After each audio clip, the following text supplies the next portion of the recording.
Mm, okay. Okay, let me start it. Um, good afternoon, guys. Welcome to the lecture of ComNets 3. My name is Dongho Yu, and I'm working on Deutsche Telekom chair of communication networks. Today, I will be taking my lecture about low latency adaptive streaming. This lecture is divided into two sections. The first is the introduction, and the second is the latest protocol. So let me begin with the introduction today. By the way, can you hear me? Yeah, just you can use the chat. Okay, good. Okay, good. Okay, let me start. So from this lecture, first you can get the motivation and fundamentals of the low latency adaptive streaming. Then let me explain the concept of adaptive bitrate streaming called ABS. Then let me address on latency issues of ABS. And finally, I will summarize this lecture. As you can see, this lecture only focuses on motivation and fundamentals and try to figure out the latency issues in adaptive streaming. And the next lecture, maybe tomorrow, I will handle the practical streaming protocols that can solve the latency protocol, or latest problem. So, okay, then let's start from the motivation and fundamentals. Every 2 years, Cisco publishes a forecast about global internet traffic. As you know that Cisco is one of the largest company in the networking and communication devices industry. So this forecast is quite reliable. Especially this figure shows that about 80% of the entire internet traffic is from video viewing. Actually, this is a very huge portion, but we can understand it. For instance, every morning we watch the video by YouTube, and every night we also open the YouTube in the bed, right? In addition to YouTube, there is a lot of video streaming platforms like Netflix, Amazon Prime, and Apple TV Plus, and so on. And furthermore, currently, games are also streamed by platforms like Google Stadia and NVIDIA GeForce Now. It enables users to play many games without any installations in the PC or mobile phones. Just if the users are connected to the stable internet, they can play the games. This is the magic of streaming. So then let's see what is the streaming. When I was young, no, sorry, I'm still young. Anyway, in the past, long time ago, in order to watch the video in the PC, we first have to download the video data from the video server. And usually we couldn't play the video until download is finished. At that time, the internet speed was also so slow. That's why to this end, sometimes I waited for it for the whole night. However, nowadays nobody waits like this. We just open the YouTube and click and watch. This is the current manner. To this end, first we have to divide the video stream into multiple segments or chunks. You can see that. This is the segment or chunks. So each segmented video data can be played independently without other segments. For instance, when we use the YouTube, we can see the gray lines here. Do you know what is the meaning of the gray line? As you know that this indicates the play over region. This means that the first and the second segments are ready to play immediately. Good. Okay, then let's move to more specific things. Actually, these three things are main factors for the video streaming: codec, container, and transport. Here, codec means that we have to compress the huge original video and audio data Since the communication bandwidth is limited, compressing multimedia data is mandatory for video streaming. The popular video streaming codec is H.264 and VP9, and the audio codec is AAC and MP3 and so on. And the container enables the compressed data to put one container. For instance, MP4 is a popular container. When we open MP4, we can watch the video and listen to the audio at the same time. This is because the two compressed video and audio data are in the one container, MP4. Usually this kind of processing is called multiplexing. Finally, we have to deliver the container to the user. RTMP, HELS, and DASH are popular transport protocol. Let's discuss the details later on. Yeah, in summary, the original video and audio data compressed here. Yes, compressed here. And then that is multiplexed and stored here in the streaming server, such as YouTube server. And when the users request the video container, the streaming server delivers it by using the transport protocol. Therefore, we can say that the video streaming is a time-based system. Yeah, again, we can say that the video streaming is a time-based system. Good. So, okay, good. Actually, in order to understand this more clearly, we have to know further information about codec and container and transport. First, let me explain about video codec more detail. H.264 AVC is the most popular video codec over the world. Especially, this is the first codec using the concept of group of pictures. We call GOP. Yeah, let's discuss later about GOP. Anyway, the AVC is the popular one, but this is the old one. So MPEG released the new one called HEVC. Yeah, this has powerful compression ability with better video quality as compared with AVC. However, this is not free. So Google released the VP9. This is free and more consistent and reliable. Currently, this is using for YouTube, but its encoder is more complicated and not widely supported. In the case of audio codec, MP3 is popular in the world. Maybe you guys know that. But as you know, that this is also old one. So AAC was released and it's more efficient than MP3, but this requires high resource to encode. Finally, AC3 is also used for audio codec. This main feature is to support the surround sound, but only narrow devices support this. Okay. So far I explained about video and audio codec. And now let me introduce about container. As I said, container embraces such things as video codec, audio codec, caption, metadata, and so on. This allows the video streaming easily and more efficiently. Yeah, for instance, AVI, MP4, MOV, yeah, this is the kind of container. And then finally, let me introduce about the transport. First, I'd like to introduce about RTMP, Real-Time Messaging Protocol. This is the traditional and proven streaming technology using Flash.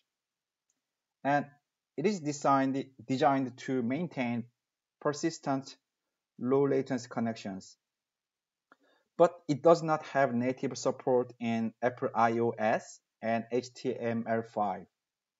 That's why this is less popular currently. And then let's see about HELS and DASH. HLS was designed by Apple and Dash was from MPEG. But two things are very similar because they are based on HTTP. Therefore, it relies on regular web servers to optimize the viewing experience, and they have the potentiality to deliver adaptive bitrate streaming. Actually, the adaptive bitrate streaming (ABS) enables us to watch the video adaptively. For instance, when we are in the bad internet connections, video quality can be downgraded adaptively. This is the ABS. But its latency is so high as compared with the RTMP. That's why we are going to focus on these latency issues later. Good, anyway. So before handling the latency issues, let's see more about ABS. Yeah, it means that adaptive bitrate streaming, as I said. Good. Okay. Maybe you remember that in the beginning of this lecture, I mentioned about GOP, global pictures. Simply, the GOP is a collection of successive pictures within a coded video stream. Each coded video stream consists of successive GOPs from which the visual frames are generated.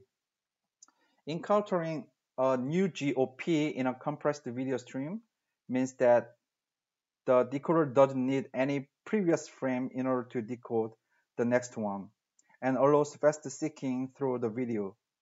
Usually the GOP contains the three pictures type iframe, and bframe, and pframe.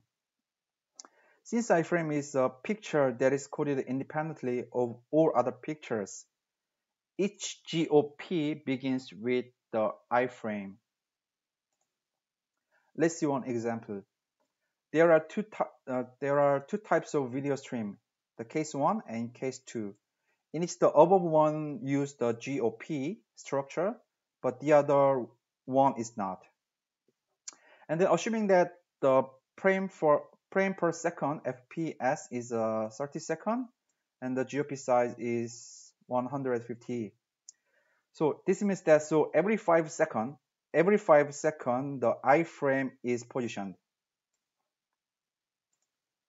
So therefore, when we want to watch the video in the middle from the beginning, the case 1 is available, but whereas case 2 is not. Therefore, finally, we can say GOP is a unit of random access.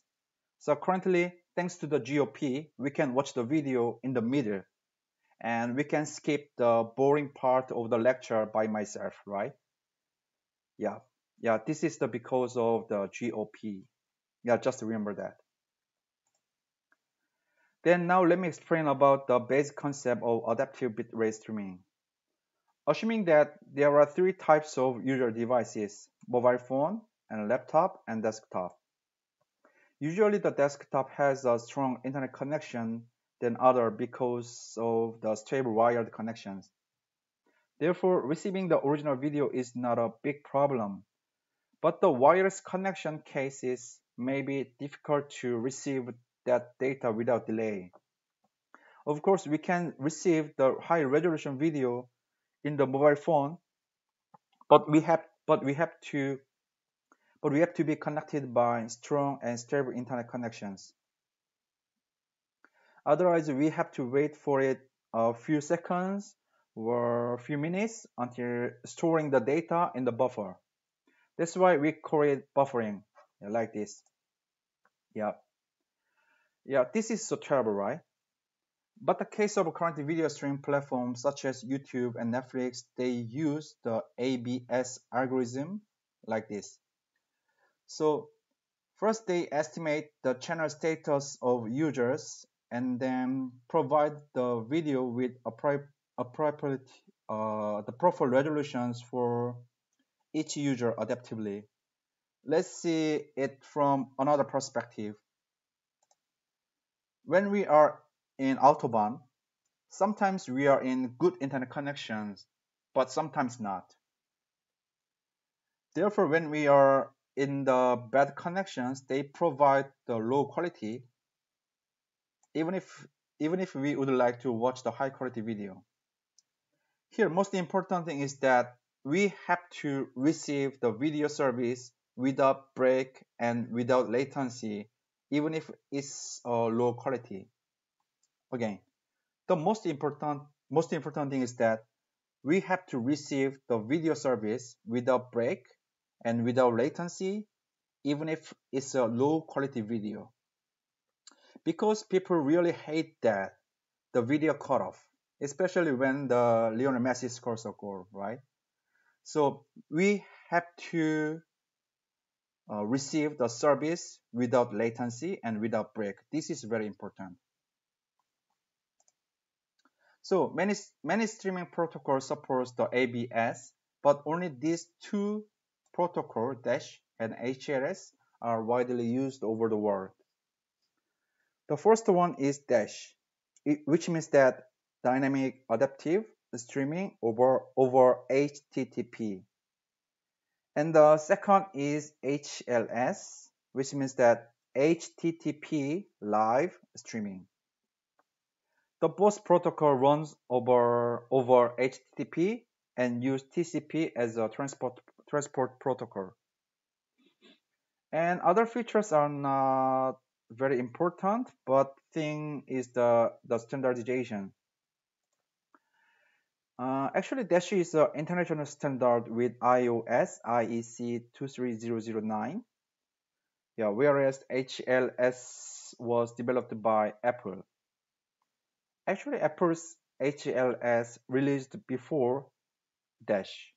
However, HLS was so exclusive to Apple devices and platforms. That's why Impact led new standard for ABS with many industrial partners. And finally, Dash was first released in 2012. So now let's see the fundamentals of Impact Dash briefly. This figure shows the overview of Impact Dash system. Let's assume that there is a HTTP server and one Dash client here. So first, user open the video to watch in YouTube or Netflix. Then when the user open the video, the HTTP server automatically pushes the metadata called MPD, media presentation description. Yeah. So in the MPD, there is all of the information about the video, such as structure, codec, container, and so on. Upon receiving the MPD, the client parses the MPDs to identify the structures and request the corresponding segment that user want to watch. And finally, the server delivers the requested the segment to the users. Yeah, that's all. This is the basic process of Impact Dash. More specifically, in the beginning, user requests the MPD here and the client get the MPD here. After the quick parsing, the user requests the segment 0 of video 1, which considering the channel status. And in the next time, if the channel status is better, the user requests the segment 1 with higher quality. And then if some channel loss is detected, the user can request the mid-quality segment like this. So in a way, the Impact Dash provide the power to change the video quality for the users. Again, Impact Dash provides the power to change the video quality for the users. Yeah, this is the main point of the Impact Dash and ABS. Okay, good. So now let's see the details about MPD. As I said, understanding MPD structure is very important to make the Impact Dash system because the client only knows the video features using the MPD.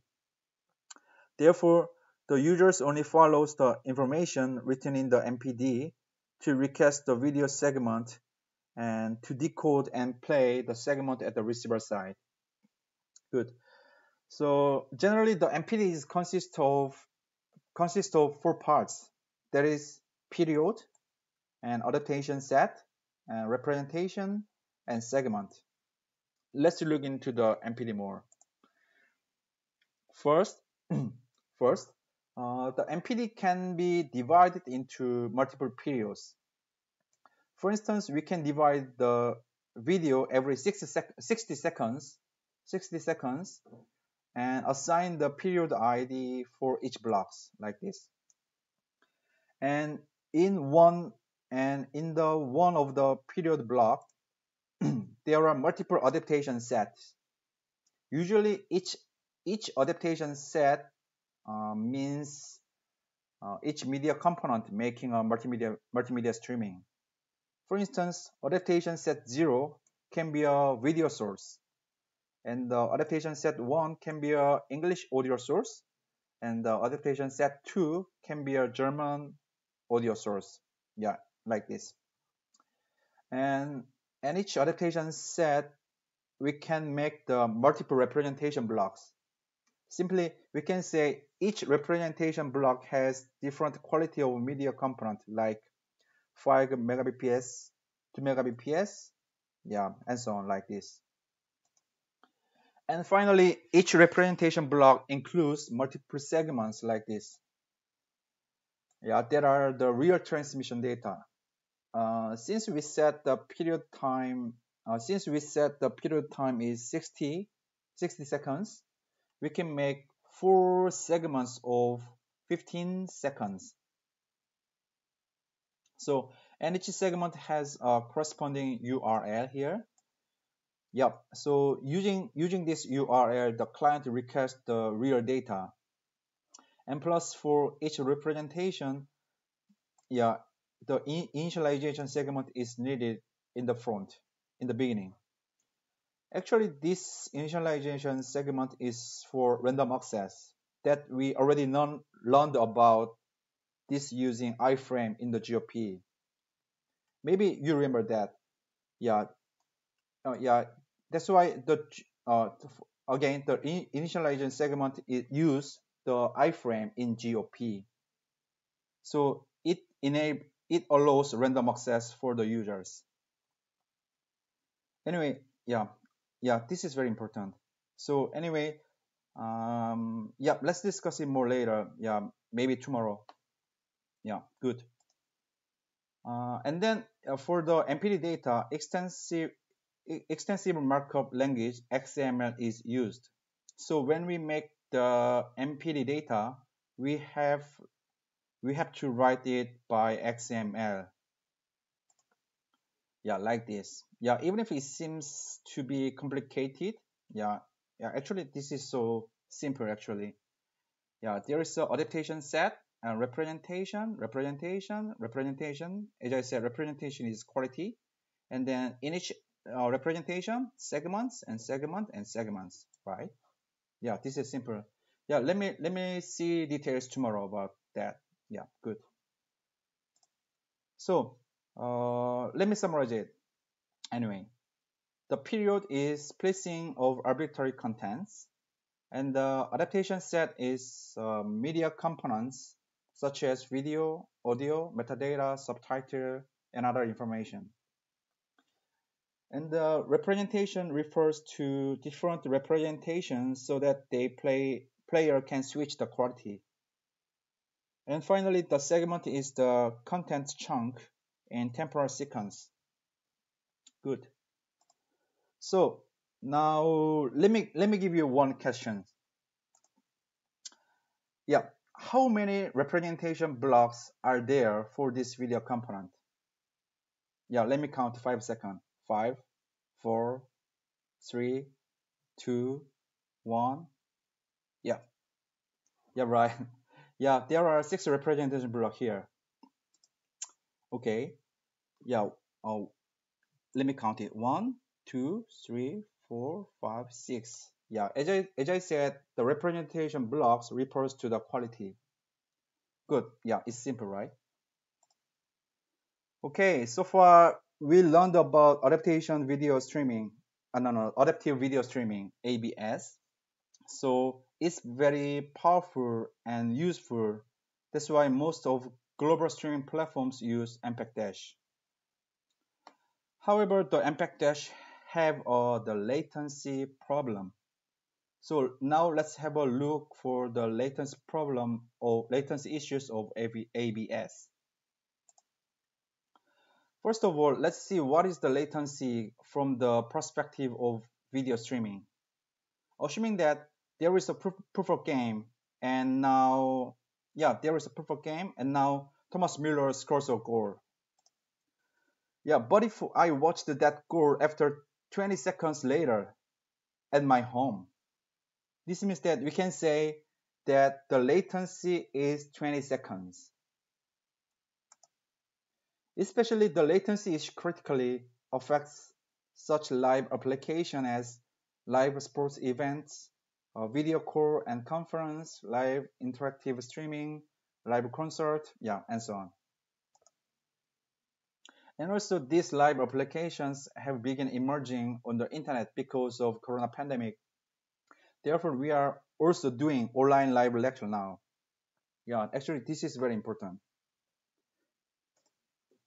So now let's figure out the reason why the latency occurs. There is a figures indicating live streaming system. I think you guys already understand what is this because we learned about it before. Anyway, when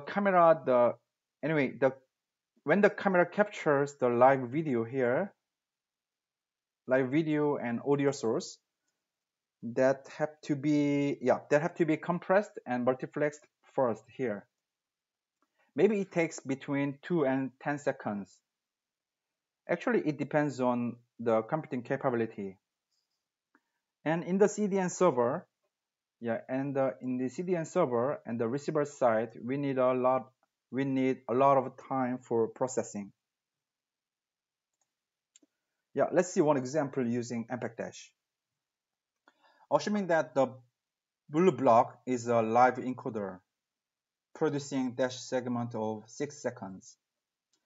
As I said, since the source encoding and multiplexing are mandatory, only after finishing the encoding processing here, it can be propagated.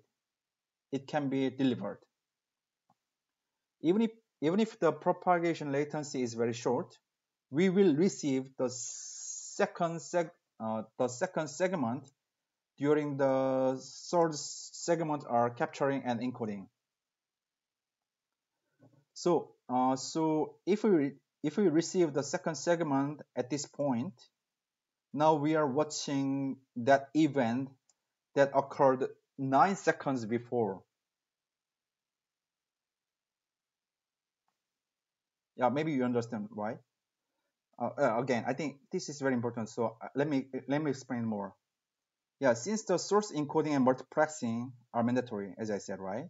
So only after finishing the encoding process, the second segment can be propagated. So even if the propagation latency is very short, we will receive the second segment during the third segment are capturing and encoding. So if we receive the second segment at this point, now we are watching the event that occurred 9 seconds before, right? So now we can think that a bigger segmentation imposes more latency.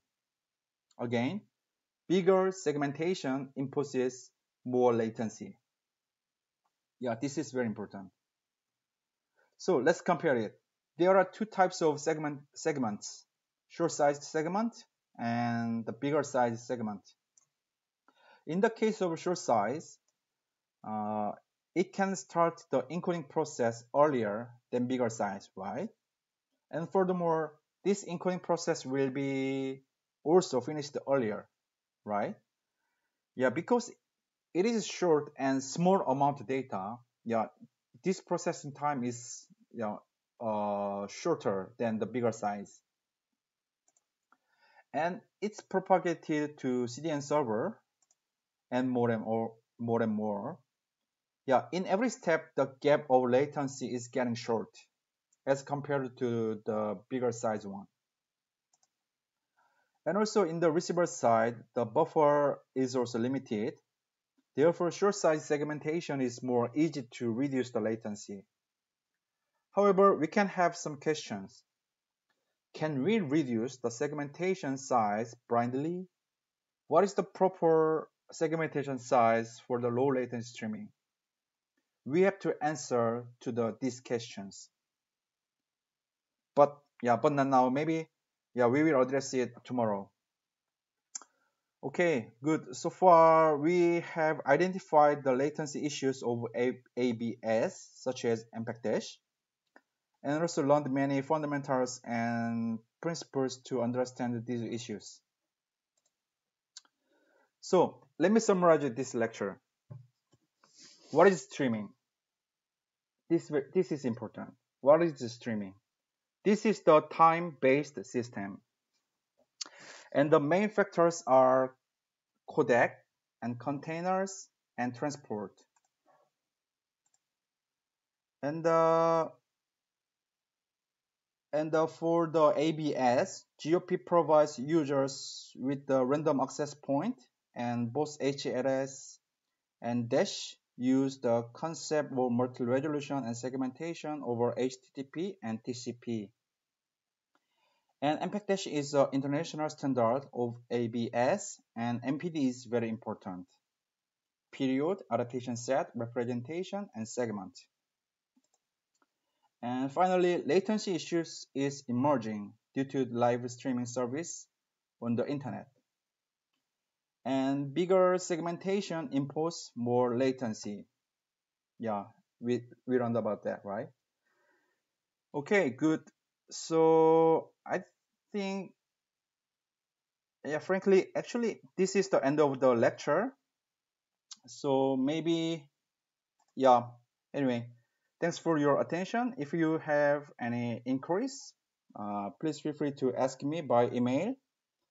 Maybe we will see tomorrow, and then I will address about more details, and then the latest protocol to solve the latency issues. So okay, so see you tomorrow, and then as I said, just feel free to ask me, if you have any questions. Okay, good. Okay, see you.